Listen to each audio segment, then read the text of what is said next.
শ্রী শ্রী অনুকূলচন্দ্র ঠাকুরের আলোচনা। জয়গুরু। আমার মা তরুমা জ্যৈষ্ঠ মাসে শ্রী শ্রী বর্মাকে ফলাহার করাতেন।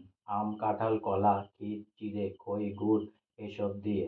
আমার এখনো ছবির মতো মনে আছে, পাবনায় আমাদের রান্নাঘরের মাটির বারান্দায় খুঁটির গায়ে হেলান দিয়ে একটা ছোট একটু উঁচু পিঁড়ির উপর বসে শ্রী শ্রী বর্মা মাখছেন।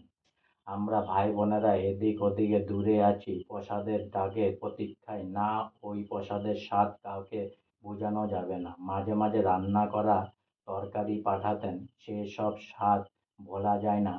তেল মশলার বাহুল্য মোটেই নেই, অথচ অমৃততুল্য। আমার মেজ ভাই পন্টায় গাবো গাছের কচি পাতায় খণ্ড খেতে চেয়েছিলেন, করে দিয়েছিলেন তিনি। খেয়ে কে বলবে ওটা ঘাপ পাতার খণ্ড। আজকে আমার শ্রী শ্রী অনুকূলচন্দ্র ঠাকুরের আলোচনা এখানেই সমাপ্ত হলো। তাই অনেক অনেক সাবস্ক্রাইব করুন, অনেক অনেক লাইক করুন, আর সঙ্গে অনেক অনেক ভালো থাকুন, অনেক অনেক সুস্থ থাকুন, অনেক অনেক আনন্দে থাকুন, অনেক অনেক হেল্প করুন সবাই সবাইকে। আর সঙ্গে পুনরায় একবার বলুন, জয় গুরু।